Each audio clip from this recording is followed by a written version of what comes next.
ఆడుకుంటున్నా అనుకున్నారు, ఏం ఆడుకోవట్లేదు అబ్బా, కింద తడపాలా.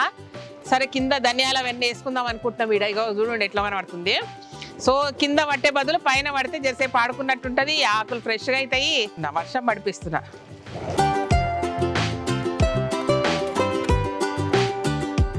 ఇది స్పెషల్ ఎఫెక్ట్, అంటే దండమని పడుతుంది కదా వర్షం అట్లా. సరే అన్నిటికంటే ముఖ్యంగా మీకు ఒకటి చూపించాలి, రండి రండి చూపిస్తా. మీకు చూపించడానికి స్పెషల్గా పెట్టిన దాని గురించి మాట్లాడదామని వచ్చి ఇవన్నీ ముచ్చట్లు పెడుతున్నా అనమాట.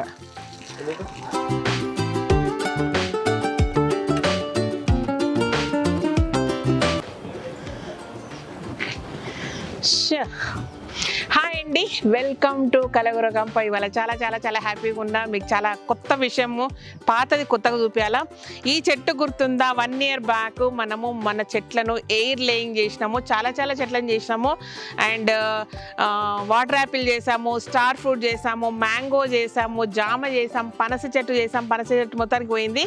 బట్ ఎనీవే ఫైనల్ ఏంటంటే మనకు మన జామ చెట్టు మాత్రమే బతికింది, ఎయిర్ లేయింగ్కి సంబంధించింది. అంటే ఒక కొమ్మను చిన్నగా పై లేయర్ కట్ చేసి ఒక బాటిల్ కట్టాము, దాంట్లో వాటర్ పోస్తే వెళ్తే అక్కడ రూట్స్ వస్తే దాన్ని అక్కడ దాకా కట్ చేసి ఇక్కడ తీసుకొచ్చి పెట్టామన్నమాట. ఇప్పుడు ఫుల్ ఫ్లెడ్జ్గా కాతకు వచ్చింది, మీకు చూపించాలనిపించి చూపిస్తున్నా. ఎంత బ్యూటిఫుల్గా ఉంది. సేమ్ టైం ఇంకొక సర్ప్రైజ్ థింగ్ ఏంటంటే మనం ఇంట్లో తిని పడేసిన ఖర్జూర్ గింజలు పెడితే ఖర్జూర్ చెట్టు వచ్చింది మనకి. ఎస్, మనం ఖర్జూర్ చెట్టు పెంచేసాం అనమాట. సో ఎయిర్ లేయింగ్కి సంబంధించి జామ చెట్టు అండ్ ఖజూర్ చెట్టు ఇది చూసినాక ఇప్పుడు అనిపిస్తుంది అసలు అస్సగా ఒక పని చేద్దామా, చిన్న చిన్న కవర్లలో 10-15 ఖజూర్ గింజలు వేసి ఖజూర్ చెట్లు పెంచేద్దామా. అండ్ మీకు ఒకసారి చెప్పిన కదా, రెడీ టు ఫ్రూటింగ్ ఖజూర్ చెట్టు 1.5 to 2 lakhs ఉంటుంది. మనం తెచ్చుకుందాము కంపల్సరీ. సో ఆ చెట్టు తెచ్చుకొని ఇమ్మీడియట్గా మనము ఖజూర్ పండ్లు తినేద్దాం అనమాట. సేమ్ టైం ఒక ఈత చెట్టు, ఒక ఖజూర్ చెట్టు, ఒక అదేంది తాటి చెట్టు, ఇన్ని పెట్టాలని కోరిక. ఎట్లా చేస్తాం మనం చెప్పండి ముచ్చట. సో ఫైనల్గా అంటే లాస్ట్ టైము ఒక 4-5 months బ్యాక్ కూడా కాసింది ఇది. నేను చూపించేలోపు ఉడతలు మమ అనిపించేసినాయి కాబట్టి నాకు చాలా బాధ అనిపించింది, అయ్యో మా వాళ్ళకి చూపించకపోతే అని. సో ఇప్పుడు మాత్రము ఎక్కువ కాసినాయి. ఎన్ని కాసినాయి దీనికి? సో ఇక్కడ ఒక 2,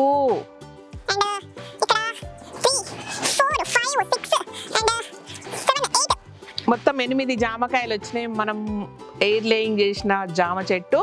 ఇప్పుడు తీసుకెళ్ళి దీన్ని మట్టిలో భూమిలో పెట్టేసేద్దామా, లేదంటే ఒక పెద్ద కుండి తెచ్చేసి మీలాగానే బాల్కనీలో కానీ టెర్రస్ గార్డెన్లో పెంచినట్టు దీన్ని కూడా పెంచేసి బోరుడు కాయలు కాపించి చూపిస్తున్నా. ఏం చేయాలి చెప్పండి, మీరు చెప్తే అది చేస్తాను నేను. సో అండ్ ఖజూర్ చెట్టును ఇంకేం చేయాలా, దాన్ని వాటరు సంగతి ఏంది, ఇప్పటివరకైతే ఇట్లనే పెంచినాము. ఇందాక ఈ కవర్ నేను తీస్తుంటే అక్కడి నుంచి వేర్లు సాలిడ్గా భూమిలోకి వెళ్ళిపోయినాయి. ఏమనాలి దీన్ని, 1 year బేబీ అనాలా, 10 years తర్వాత కాస్తుందా ఇది ఏమో. మరి గాయత్రికి పెళ్లి చేసి అలా పిల్లలు పుట్టాక కాస్తుందేమో ఇది. బట్ ఈలోపు మాత్రం మన ఛాన్స్, మనలో ఎవరి లైఫ్ వాళ్ళదే. వాళ్ళు ఎప్పుడో తింటారని వదిలిపెట్టకుండా 2 లక్షలు ఇచ్చి 10 ఏళ్ళను కొనుక్కి ఎక్కువ వేసుకుందాం ఏదో ఒక రోజు. సో డెఫినెట్గా ఆ పని మాత్రం చేస్తాం. 2 లక్షలు ఇచ్చి 10 ఏళ్ళ చెట్టును కొనుక్కొచ్చి అర్జెంటుగా ఖజూరు కాపించి బృందావనంలో ఖజూరు చెట్లు తెచ్చి పెట్టుకొని ఖజూర్ తిందామని. అది ఫైనల్గా నేను ఇటు తిప్పి చెప్పొచ్చేది ఏంటంటే విషయం అది. సో ఇది ఫర్దర్ జనరేషన్కు కాపాడదాం, ఓకేనా. సో ఎయిర్ లేయింగ్ ఎట్లా చేసినాము ఏంటి అనేది ఒకసారి చూసేసుకోండి మీరు.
వాటర్ యాపిల్ బాగుండే కదా, ఎందుకో వచ్చినట్టే వచ్చి పోయిందబ్బా. మరి ఎయిర్లైన్ చేస్తే రాలేదు సరిగ్గా.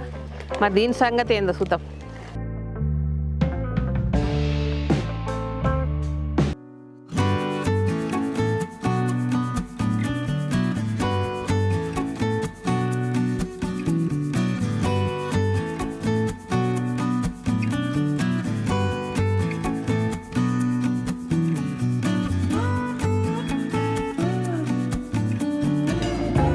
అసలు మర్చిపోయినా దీని సంగతి. అప్పుడు వాటర్ యాపిల్ అవి చేసేసినాం కదా, అసలు ఇది ఉన్న సంగతి కూడా గుర్తులేదు. నిన్న మళ్ళీ ప్రూనింగ్ చేస్తుంటే గుర్తొచ్చింది. సరే ఈరోజు చూపిద్దామని, ఎట్లా పని ఉంది ఈరోజు మళ్ళీ ఇంకా.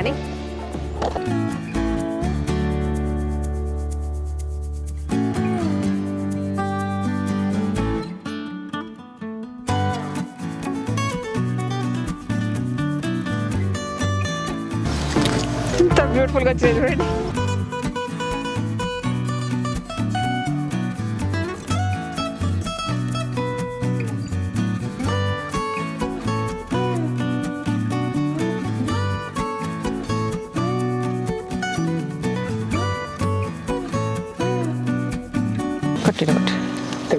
సో బరువు ఇది ఎక్కువైపోతుంది, వెయిట్ ఇక్కడ వైపు వెళ్ళిపోతుంది.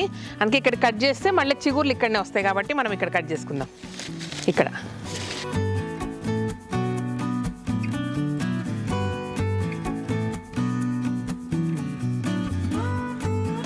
చీల్చక్ ఇట్లా కట్ చేయి. సూపర్.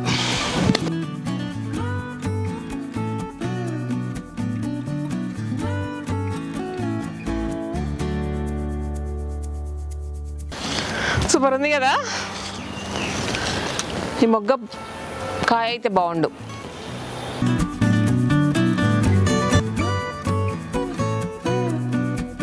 చూసిండ్రా, అట్లా 2-3 స్టెప్లుగా చేసిన 2-3 వీడియోలు అయినాయి. అంటే కట్టినప్పుడు ఇది కూడా మర్చిపోయినా, ఈ యాపిల్ బేర్ కూడా చేసినాం ఆ టైంలో. దీనికి కూడా వచ్చినండే, పనస మాత్రం రాలేదు. ఏమేమో అయినాయి. మొత్తం మీద ఎక్స్పెరిమెంట్లు బాగా చేసినాము, చాలా వాటికి వచ్చినాయి కదా. అట్లా కడితే ఇట్లా అయింది. సో మీరు కూడా పెద్ద పెద్ద చెట్లని ఇట్లా కట్టేసుకొని ఎయిర్ లేయింగ్ చేసుకోండి, సక్సెస్ఫుల్గా సక్సెస్ అవుతుంది. మోర్ ఓవర్ ఏంటంటే అది దాన్ని నేను వేరే చెట్లు పెట్టినప్పుడు దాన్ని కేర్ తీసుకోలేదు, అందుకే పోయినాయి. అదర్వైజ్ అన్నీ వచ్చేవి, అన్ని పండ్లు కాసేవి మనకు, కానీ కేర్ తీసుకోలేదు. ఇదేంటంటే మొండిది నాలాంటిది కాబట్టి అటు తిప్పి ఇటు తిప్పి దాన్ని, అంటే పిల్లలు ఆడుకున్నారు, పీకేసిండ్రు, ఎలుకలు కొరికినాయి అండ్ ఉడతలు తిన్నాయి, అయినా సరే సర్వైవ్ అయ్యి మళ్ళీ మనకు ఫ్రూట్స్ ఇచ్చినాయి అనమాట. ఇది విషయం. ఓకే, సో ఈసారి మళ్ళీ ఎయిర్ లేయింగ్ ఏమేమి చేయొచ్చు అంటే, నాకేమనిపించింది అంటే అన్నిటికంటే ముఖ్యంగా నా కళ్ళ ముందు ఎదురుగ్గా కనబడుతుంది, మల్లె చెట్టును ఎయిర్ లేయింగ్ చేస్తే చాలా ఫాస్ట్గా పెరుగుతుంది ఏమని నాకు చిన్న థాట్. అండ్ మంచి గ్రేప్స్ తెచ్చుకుందాం, మన దగ్గర గ్రేప్స్ లేవు. ఓకే, ఇదన్నమాట సంగతి. ఫైనల్గా ఈ బాధ్యత నేను నెరవేర్చుకున్నా కంప్లీట్గా. A to Z air laying సక్సెస్ఫుల్గా మీకు చూపించగలిగిన. ఓకే, ఇదన్నమాట విషయం. Thank you so much. ఈ వీడియోకి నచ్చినట్లయితే సబ్స్క్రైబ్ చేయండి, లైక్ చేయండి, మీ ఫ్రెండ్స్కి ఫార్వర్డ్ చేయండి. Thank you. అండ్ ఇది చూసిండ్రా, మొన్న వీడియోలో చూపించిన కదా వేప పువ్వు. ఇది దీని కొరకు ఒక 3 తీసుకొస్తే 8 మందో 10 మందో 2 గంటలు కూర్చుంటే ఇంత వస్తుంది. నార్త్ వాళ్ళు ఉగాదికి తొందరగా కొనేసుకోండి అబ్బా, మీకు పచ్చడికి దొరకదు కాబట్టి చేస్తున్నా, అంతకుమించి దీంతోనే ఏం పెద్ద పని లేదు మనకు. ఓకేనా, లేటుగా కాసినాయి ఈసారి ఎందుకో వేప చెట్లు. అండ్ చాలా వరకు పురుగు పట్టి మెల్లగా ఎగుర్లు వచ్చినాయి కదా. వచ్చిందా మీ ఇంటి వైపు, అందరి ఇళ్ళ వైపు వేప పువ్వు వచ్చిందా? నా దగ్గర ఇన్ని చెట్లు లేనే ఒక్క చెట్టుకు వచ్చినాయి అవి.